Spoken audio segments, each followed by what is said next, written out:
The morning they sold my house, I was lying in a hospital bed 3 miles away. I didn't even know it was happening. My own children, the 3 babies I raised in that house, the 3 children I gave everything to, had already signed the papers, already packed my things into cardboard boxes, already handed over the keys to a stranger.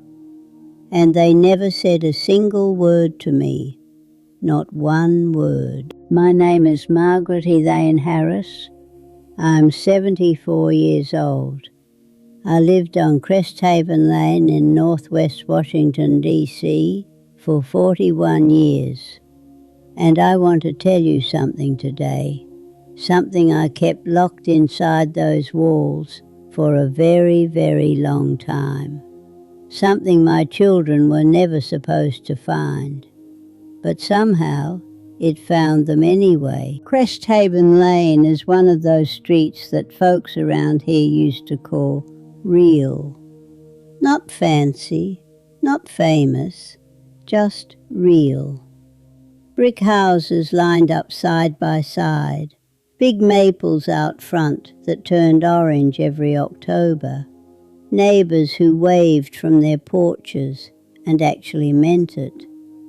Back in the day, our block held a cookout every 4th of July, kids running through sprinklers, the smell of charcoal and potato salad drifting all the way down to the corner. I moved into that house in 1983 with my husband Gerald and our 3 kids, Marcus, Renee, and little James. Gerald worked for the city. I taught 3rd grade over at Brightwood Elementary for 22 years. That house wasn't just an address. It was the place where my children learned to walk, where they did their homework at the kitchen table, where we cried together when Gerald passed. Every memory I had that mattered, it happened inside those 4 walls. Gerald died in 2009, a stroke. He was 58 years old. And after that, things changed with the kids. They all had their own lives by then. Marcus was up in Maryland. Renee had moved to Atlanta. James was right here in D.C., barely 20 minutes away, but somehow always too busy to stop by. I stayed in that house alone. I told myself I was okay with that. That house was my company. But the truth is, some mornings, the quiet inside those rooms was the loudest thing I'd ever heard. Every morning I sat on that porch with my coffee, rain or shine. Even in February, wrapped up in my old blue winter coat, the one with the broken zipper I kept meaning to replace. Folks around here got used to seeing me there. My neighbour Carol from down the street would wave on her way to the bus stop. The mail carrier, Mr. Wallace, would call out, "Good morning, Miss Margaret," most days. And some days, I want you to know, that was the only voice I heard from sun up to sundown. That living room. Lord, I could tell you stories about every inch of it. The scuff marks on the baseboard where James used to kick off his football cleats after practice. The nail hole in the wall from where Gerald hung our wedding photo. And right there near the fireplace, a loose wooden panel that we always meant to fix but never got around to. I used to run my hand over it sometimes, without even thinking about it. A strange little habit. I never told anyone why. It was a Tuesday morning in November when James called. First call in 3 weeks. I answered on the 2nd ring, like I always did, afraid that if I waited too long, he'd hang up and not call back. He started in easy enough, asking how I was feeling, how the garden looked this time of year, but I could hear something underneath the small talk, a kind of rehearsed quality, like he'd been practicing. He said he and his brother and sister had been talking. He said the house was too big for one person, that the maintenance alone was more than I could realistically handle. He said they thought it might be time to consider something different. He used that word, different, and I knew exactly what that meant. A facility, one of those places with the long hallways and the scheduled meals and the nurses who call you honey but couldn't tell you your last name if their life depended on it. I visited a woman from my church in one of those places. She had 4 children. Not a single one of them ever came. I told him I would think about it. I kept my voice steady. But inside I had a strange feeling in my gut, the kind I used to get before something went badly wrong. Like the morning Gerald had his stroke. Like the day I got the call about Marcus's car accident.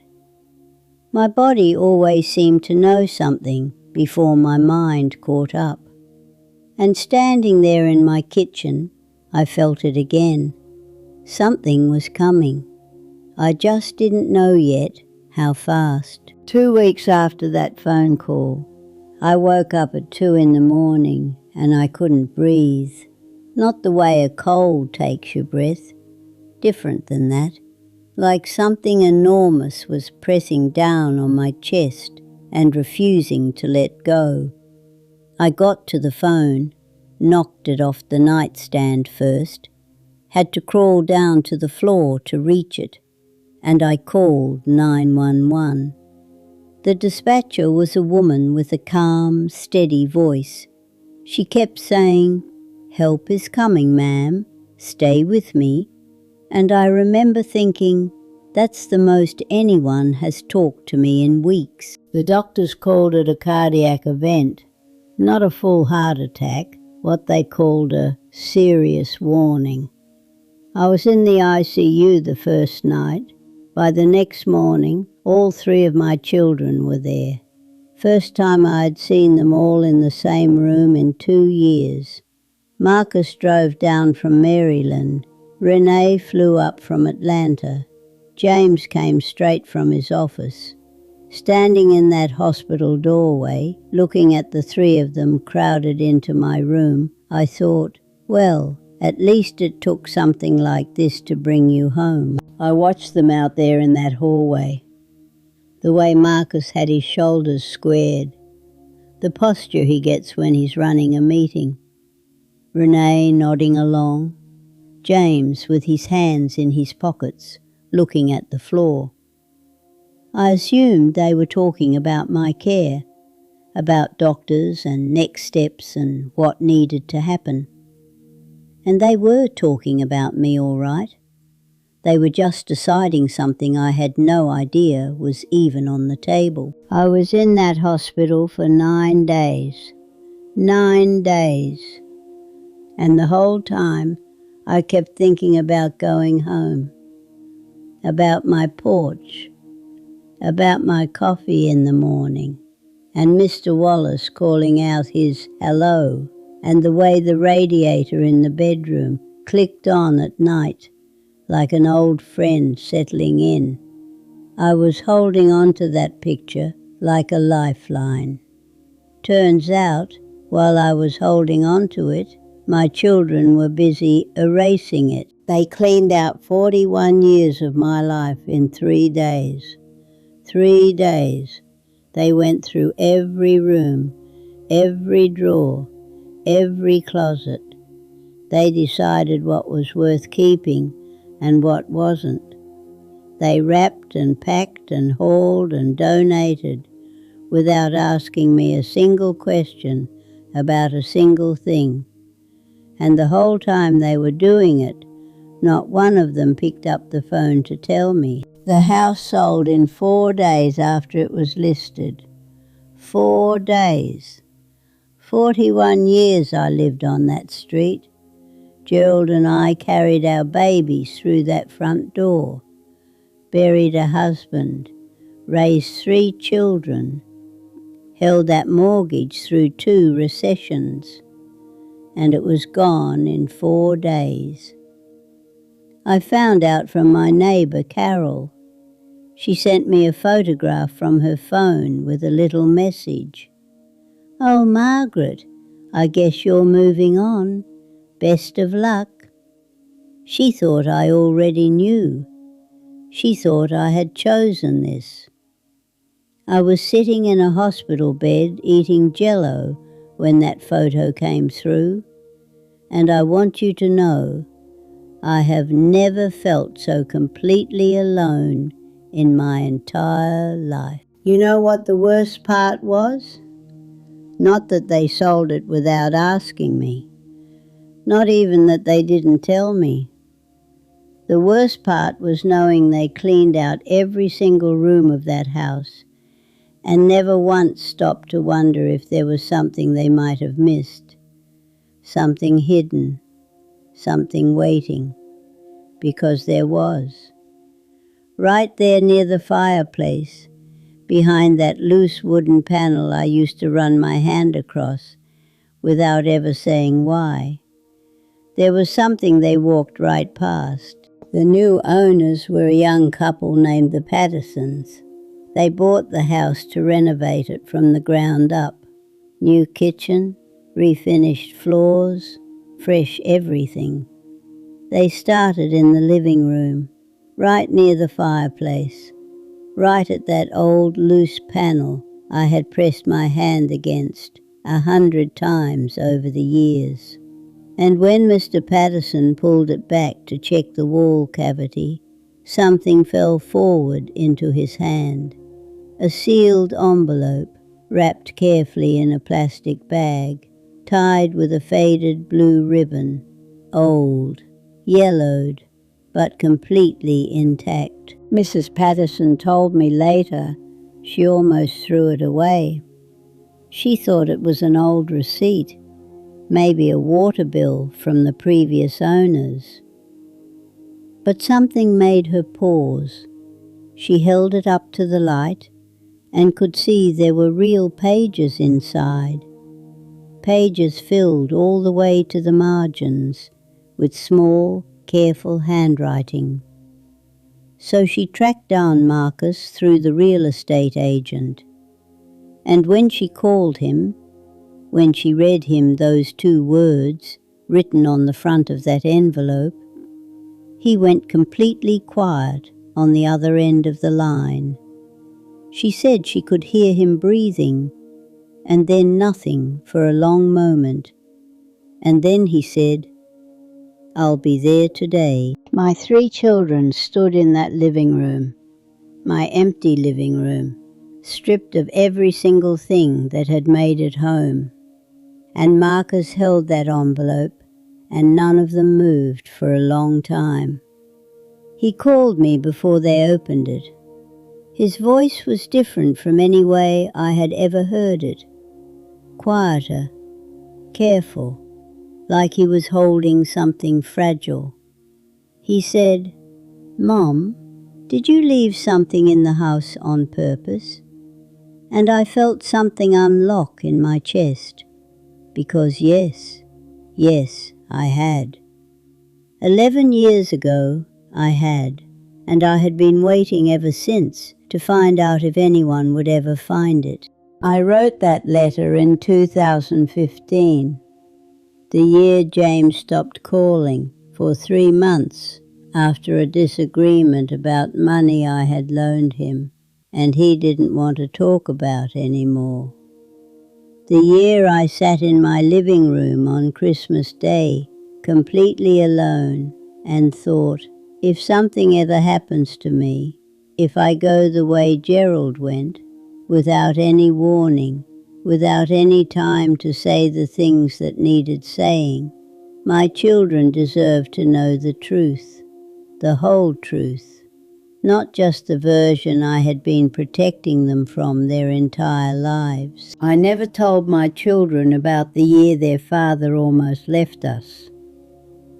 I never told them about the debt, the second mortgage Gerald had quietly taken out without telling me, the one I only discovered when the bank called our house on a Tuesday afternoon while the kids were at school.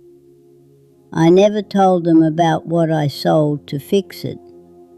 Gerald's whole life insurance policy, cashed out early at a devastating penalty. Every dollar of it poured back into keeping that roof over our children's heads. I never told them about the winters when the heat was cut down to the bare minimum, or the summers without vacations, or the years I quietly wore the same 3 pairs of shoes to school because there was nothing extra, not 1 cent. Not for a long time. I wrote about the night Gerald came home and sat down at that kitchen table and told me he was thinking about starting over somewhere else, without us. I was 34 years old. Marcus was 10, Renee was 8, James had just turned 6, and I sat across from my husband at that table and I made a choice. I decided that I would not let my children's world fall apart, not if I had anything left in me to stop it. What I didn't know then was how much it was going to cost me, or how long I was going to carry it alone. I wrote the most important thing at the very end, the reason I never sold that house.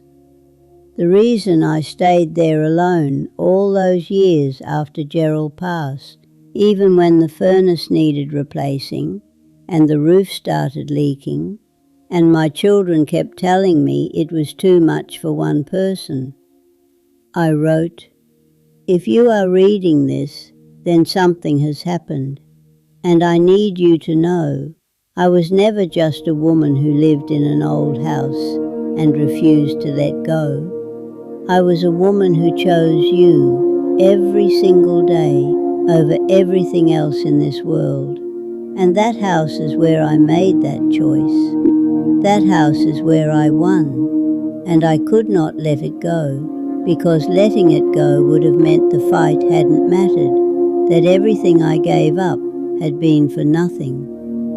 That's what I wrote, word for word, sitting at my kitchen table at 2 in the morning in 2015.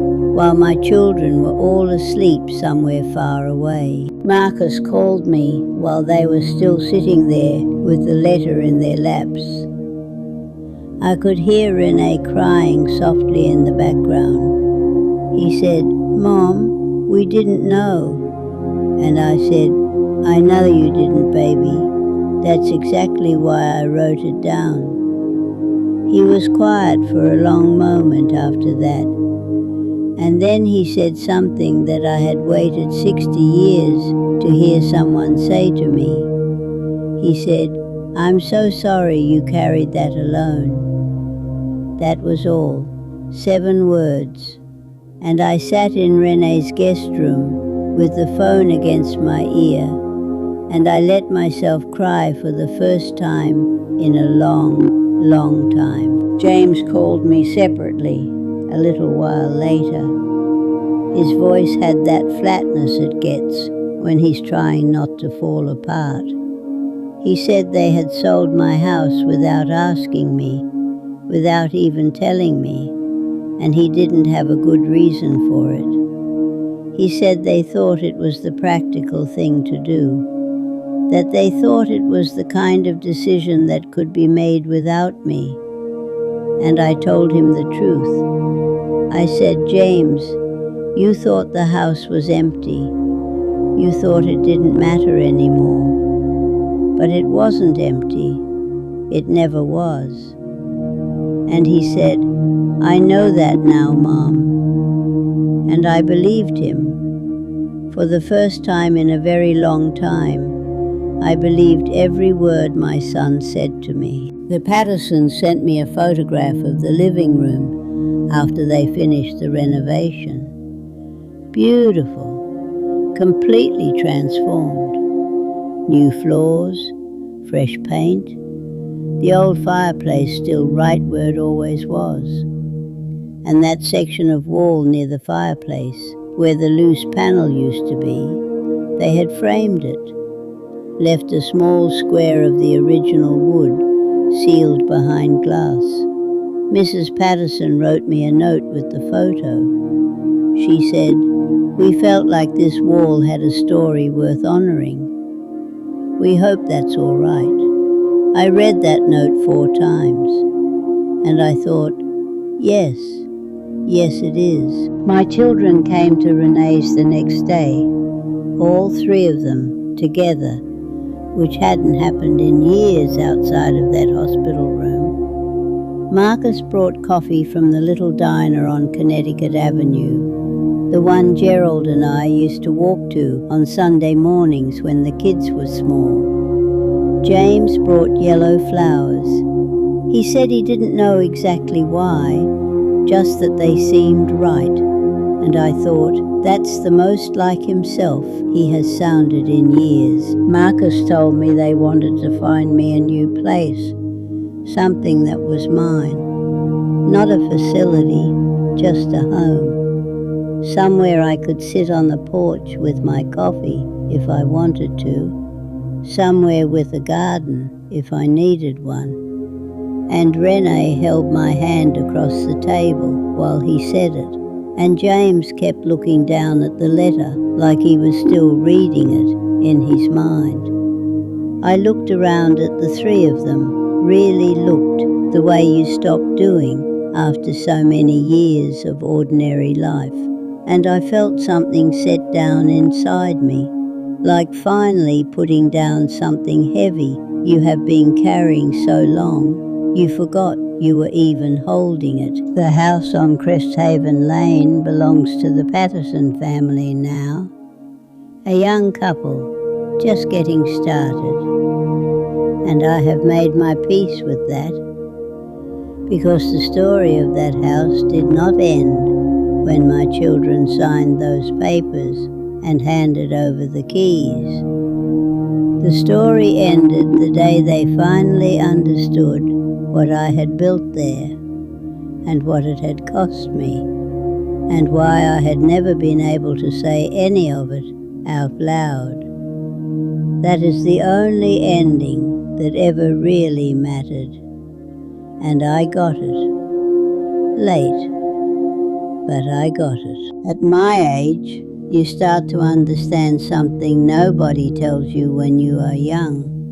The sacrifices you make for the people you love, the quiet ones, the ones in the dark in the middle of the night, when nobody is watching and nobody will ever know. Those do not disappear just because no one saw them. They live in the walls, they live in the floors, they live in the brick and the wood and the years and the mortar of the life you chose to build.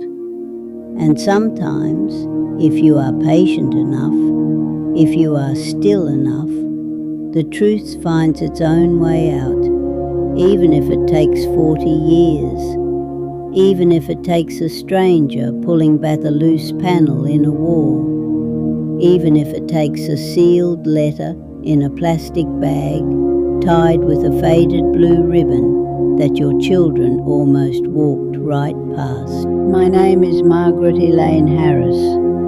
I taught 31 years of 3rd graders how to believe they mattered.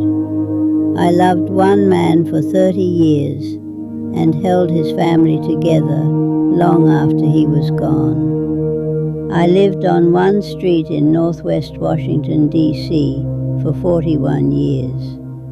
And now, finally, my children know the whole story. If Margaret's story touched something in your heart today, please take 1 second to like this video and share it with someone who still believes that a mother's sacrifices the ones no one ever sees, should never go unrecognized. And hit that subscribe button so you never miss a story like this one. And if you want to hear another story about family, regret, and the second chances we don't always deserve but sometimes get, click the video on your screen right now. I promise you, it is one you will not want to walk away from.